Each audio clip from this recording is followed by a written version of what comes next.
people, we're going to make a Venetian mix, traditional oil painting medium, suitable for all kinds of brushwork and also glazing and scumbling. So the main principle is that we have our binder, which we're using stand oil for. Stand oil is nice to use because it's partially set.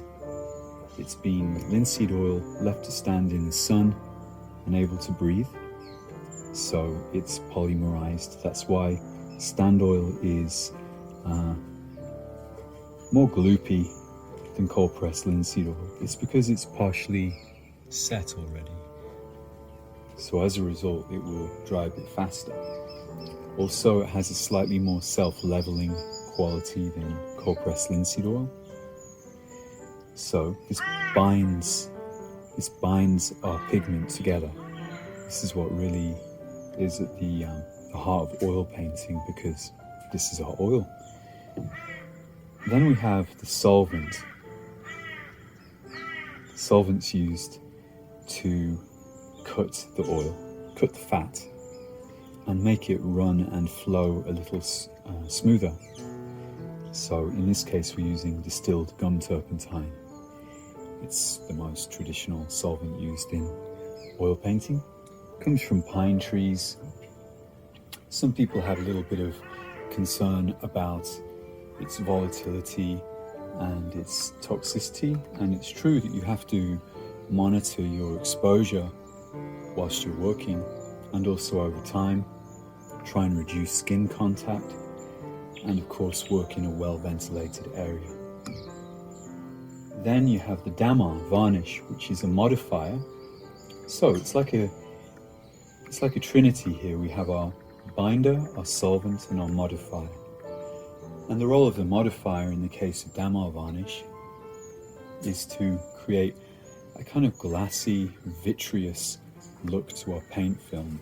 Adds a kind of gloss, a resinous depth.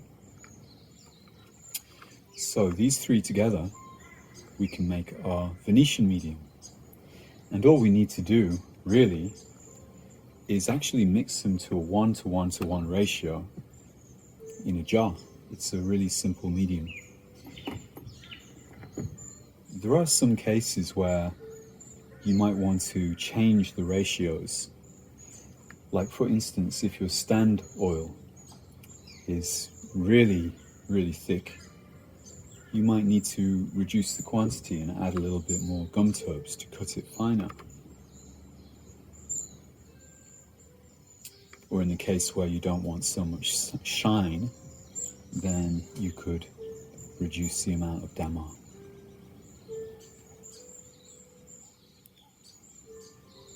Okay, so we're just going to start very simply with dispensing some stand oil into the jar.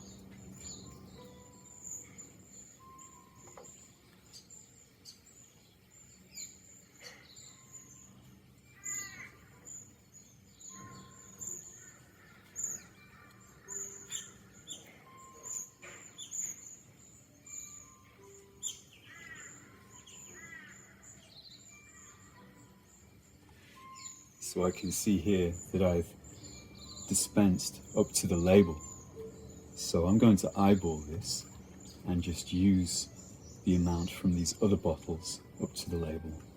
So that way I'll get an even third across the bottles without needing to measure by millimeter. So stand oil, I'm going to add the gum turpentine now.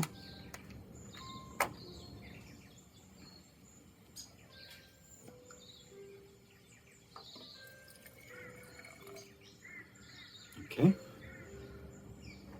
up to the label. When you pour, you can also look into the jar and make an estimate to make sure that you're getting equal parts.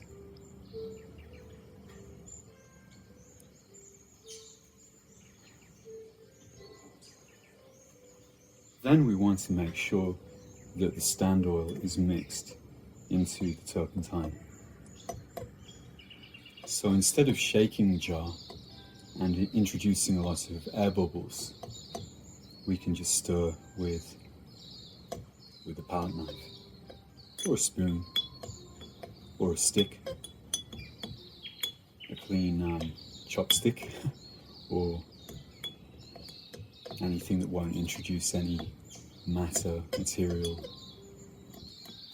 into the mix.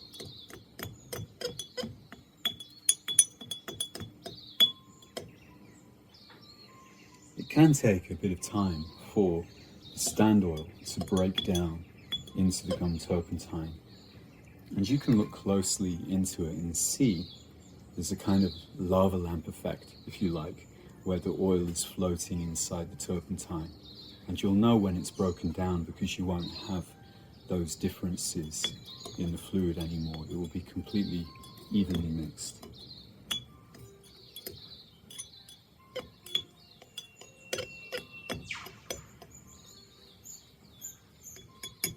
So I hold this up to the light and see how it's looking.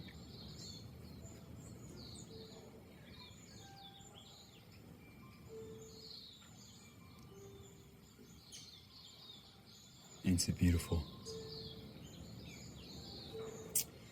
Okay, so now we can add our resin. Damar is also used as a varnish on the end stages of painting. You can also use Canada balsam, Venetian turpentine, mastic.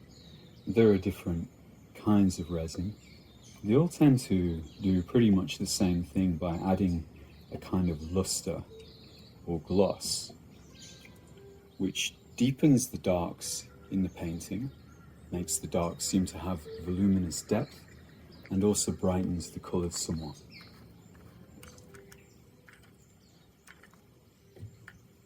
Okay, so we have an equal part of stand oil, gum turps and damar added in that order, and now we just have to stir it up.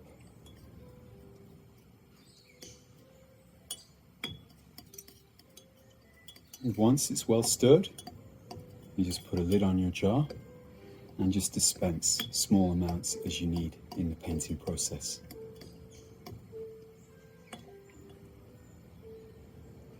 Now we're going to make tempera grassa. We've made our Venetian painting medium, and we can do most of our work for our oil colours, our oil paints, with this Venetian mix. It's also very handy to make up a jar of the Venetian mix, because when we want to make tempera grassa, it's ready to go to add to our eggs. So why make tempera grassa at all? Well, the egg is an emulsant, an emulsifier. It contains oil and water, and therefore it acts as a bridge between working with water and working with oil. So we can use water and paint very, very fine lines and very fast drying lines, very fine hatching strokes, very clean, crisp, linear work with the tempera grassa, and it will be compatible and it will cross-link on a molecular level with the oil. So they're very compatible. So we are going to follow the recipe of Pietro Annigoni with just a few adjustments here and there. And he recommended 2 yolks to 1 whole egg. So what we're going to do is try to pluck the yolk out of this egg and put it in this jar.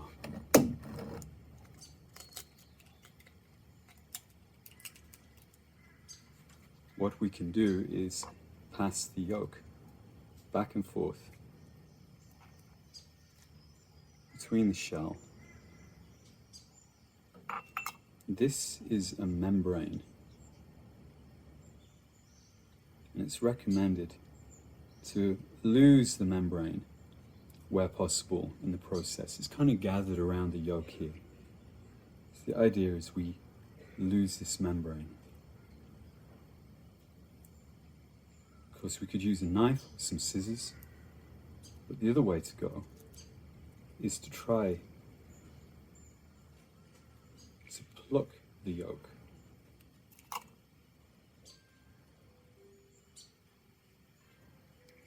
There we go. So there's the membrane.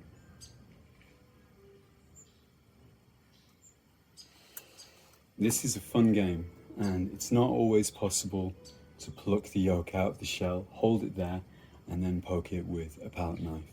It's a little bit of an art that you need to practice, and it also depends on the egg. It's not always possible. Let's try again.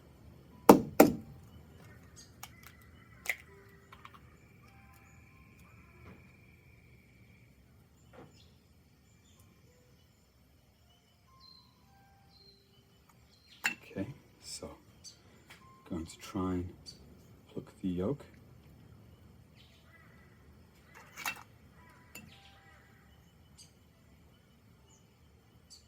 Okay.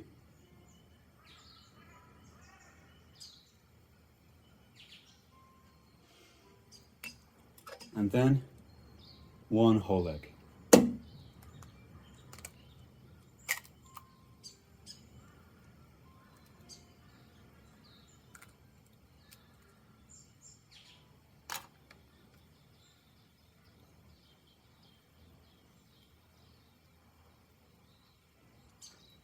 Let's see if I can grab. Okay, this time I failed.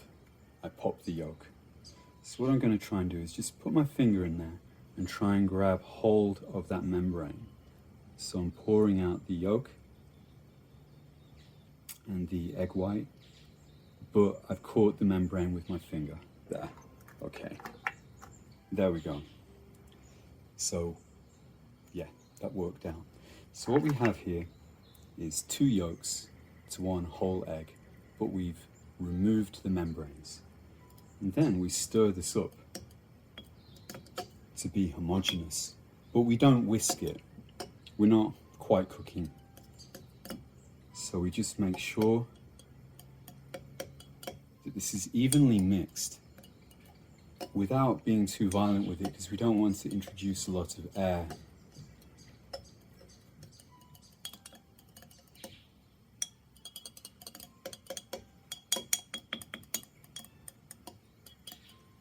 So you use a bit of stirring action, clockwise, counterclockwise, a bit of sideways action.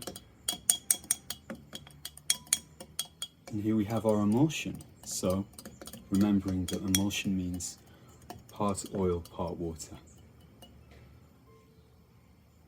So tempera refers to emulsive media. And this is a very strong binder in itself. Can be painted with if you were working a very traditional flat and linear style of painting, such as medieval icon painting. This can work. Okay.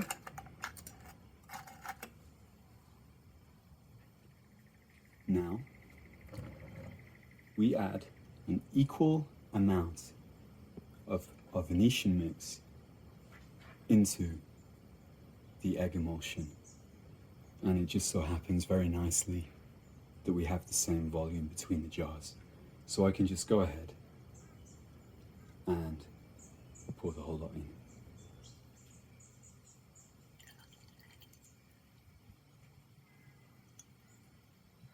There we have it.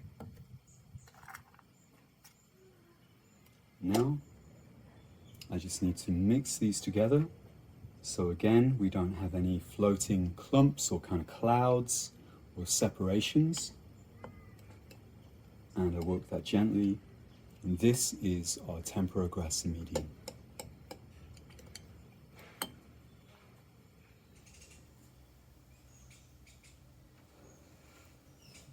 Okay, so here we have our tempera grassa.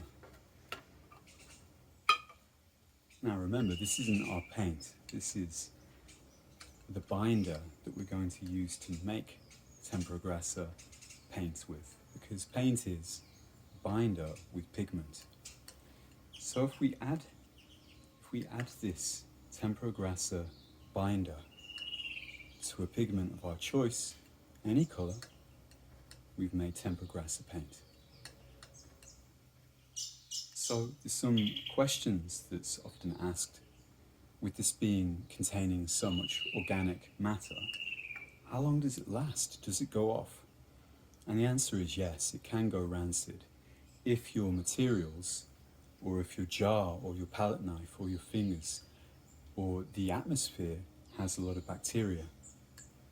If you make it in quite sterile conditions, or clean at least, your Tempera Grassa can last a fairly long time, months in the fridge, because the stand oil, the gum turpentine, the resins, they all act as an antiseptic. They sterilize the bacteria that may be in the egg yolk and preserve it. They act as a preservative.